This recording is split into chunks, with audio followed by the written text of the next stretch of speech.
So I just had to end that last live video and start again because I was having a few technical difficulties, I believe. So hopefully I'm just going to give a bit of time to make sure that everyone who was on can jump back on, and let me know if you can hear me. Can you hear me, Kalia? There you are. Hello. Can you hear me okay? Yes. Okay, awesome. We wonder if Mercury's still retrograde. Probably is. Anyway, starting again. Yes, we can. Fantastic. Okay. So you know what? I'm going to not babble on too much and we'll get straight into it. So as we all know, it's been a very intense couple of weeks with lots of astrological things going on, and a lot of people have been feeling it. So the good news is that we have kind of finished the last eclipse of the 3.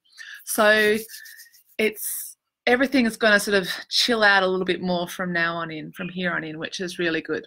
So the way I like to see it is each of these eclipses is kind of like a trinity, and I was speaking a bit about trinities and how I pull these cards. So if this is your first time on here, maybe you, Mel and Sam, I pull 3 cards for the week. So a trinity, when you're working with the energy of 3, they all have a very specific relationship.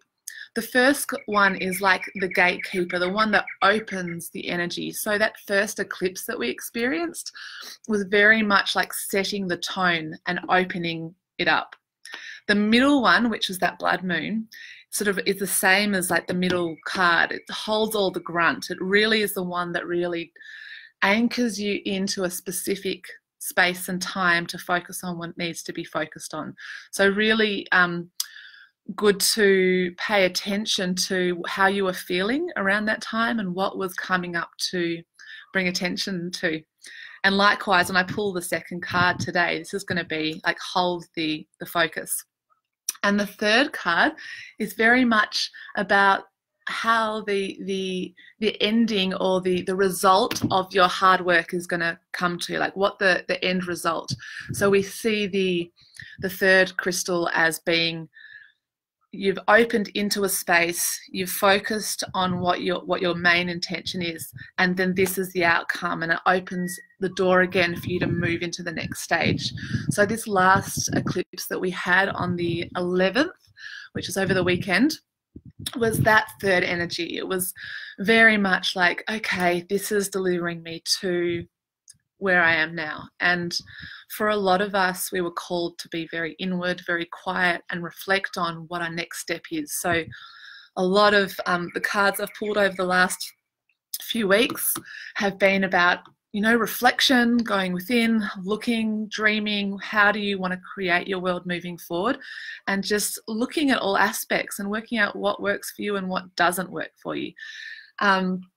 So I'd be really interested to see, now we've moved through that 11/11 portal and the Lion's Gate and all of these eclipses, what comes through, because I'm feeling really an excited, fresh, new inspired energy, and I hope you are all as well. Awesome. Yeah. Hey, Joe, good to see you as well. Oh, so lovely to have you all on board here. So yeah, big times indeed. So I'm really interested to see what comes forward for our week, and just connecting in here for all of us and anyone who's watching out there at different times as well. Fantastic.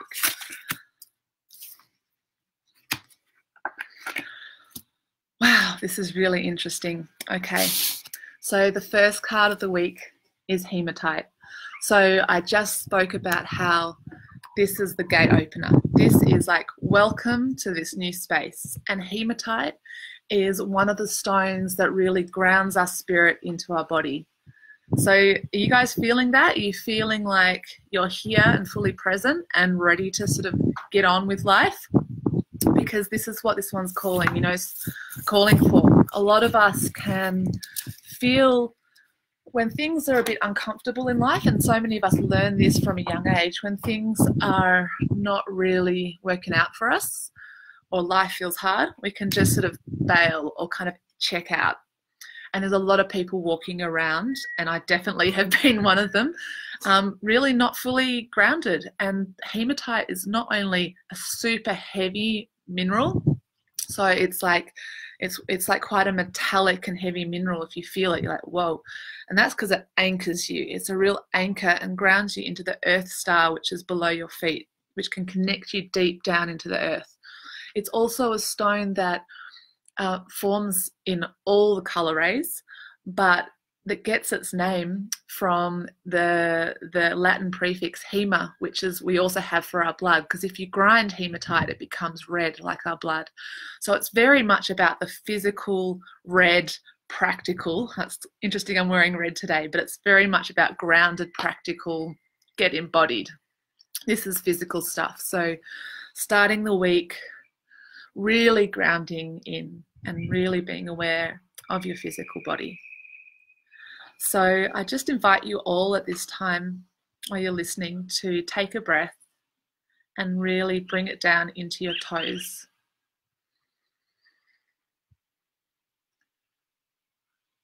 And just feeling everything all the way down your body.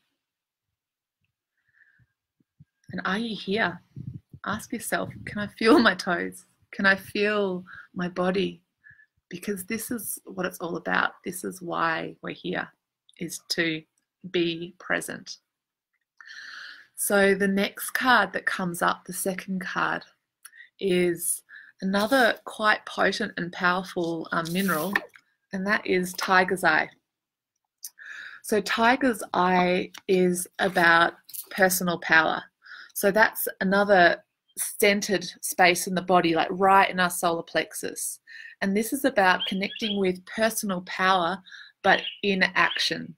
So all of these contemplative inward energies that we've really experienced over the last month or so, and the dreaming and the foresight and the getting clear on what it is that we want to do with our lives, or how we want to align greater to our purposes, or how we want to serve more, or how we want to be a healthier expression of ourselves, a happier expression. All of that groundwork and that reflective work that we've been through, it's now really calling us to go, okay, I'm here, I'm centered, and now what action and what steps am I going to take towards my goals, towards my intentions? So that's what tiger's eye is all about. Having an eye of the tiger and really focusing in on what it is you want and taking those baby steps. And the third card for the week, I'm really excited that this one came up because I spoke about it the other day on my last recording, is Carnelian. So Carnelian is the stone of creativity. And interestingly enough, I've just started taking a Carnelian skull as a liquid crystal this morning.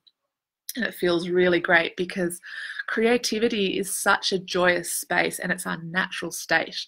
So when we, think about what we want to do and how we want to do life in any areas, it really, who doesn't want to be happy, right? We all want to be happy.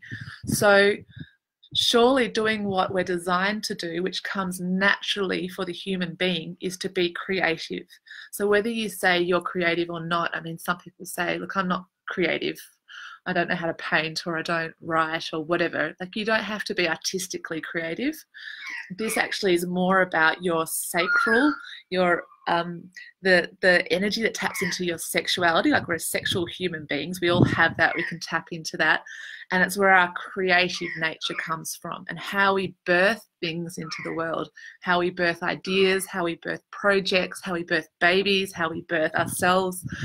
This is all in the domain of carnelian, which holds the highest orange content of all the minerals on the planet. So we are really, this is all about the ground level stuff. We've got hematite, which is connecting with our blood and our earth and our base, sort of like earth chakras and base chakra. We've got the Carnelian, which is the sacral energy, and Tiger's Eye, which is the solar plexus. So this is the bottom 3 chakras of getting grounded, getting some action happening, and being creative. So the energy of all of these together this week will go something like this. So when I ground deep within my being and I tap into my personal power, I'm motivated to take action so my creativity can flourish in all ways that make me happy. So that sounds pretty awesome and a great way to start the week. So I hope that was helpful for you all. And I'd be more than happy to pull cards for you, anyone who's online. So we've got Joe, Mel, Mark, Sam, Kalia. Who would like a card? I'm going to start the shuffle. Yes, Kalia, awesome. Okay, honey, let's see what is in store for you this week. Such a gorgeous day. Wow, there's a flyer. I was about to say, it's so beautiful out there, but it's freezing here in the shade. Black tourmaline. That's really, really interesting. I was just speaking about that this morning. So boundaries. So this is a stone of protection. It's also, as you know, a stone of the mind, and really watching your thoughts, because our thoughts create our emotions, which create our reality. So it's so important to just capture those little thoughts that may or may not be serving you. And if they're ones that serve you, awesome. If they're ones that don't, just weed them out. And really look at what you need to. Just feels so unusual speaking about this, because I was just talking to Kalia about boundaries this morning, actually. So yeah, boundaries are really important, and when you can be really clear with what it is that you need to keep in alignment and keep balance, it's easier to create those boundaries, not in a way to deflect, but more in a way to just keep the alignment happening, keep the movement, because the way black tourmaline grows is in lovely long lines, and it welcomes things in. So we can't help that we come across things that are challenging in life. That happens, but we can help how we deal with it and how we transform the situation into a way that can further help us to really highlight where our boundaries are, what we will and what we won't allow into our field. So I hope that one makes sense for you. Mel, would you like a card? I see a yeah there, so I'm not sure if that's yeah, you can hear me, or yeah, you'd like a card, but I'm going to get you one anyway. And anyone else, please feel free.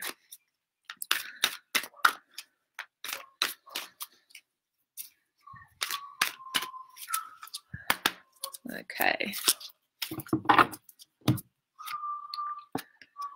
Laughter, beautiful. So this is amber, and it actually looks really beautiful with the cards that we have here. We've got all these really golden and rich red energies. So amber is crystallized sunlight, really. It's made from the trees drawing the fluids, or the water is the word I'm looking for, the water from the soil, and it's being mineralized through the trees. All the air is coming through the branches, and then it's coming out as this sap that's really just the same color as that golden sunshine. So it's such a beautiful alchemized crystal that is made from all these earthly elements, and it's very good for assisting with any areas where we feel like we need some sunlight. Any times we're feeling down or a bit depressed, or there's just a lack of just general warmth and openness that you feel in the sun, that's where amber comes to help. So amber is all about remembering to lighten up and take things not so seriously, and remember to connect in with friends and to laugh, because that's where all the juice is. And when we get into that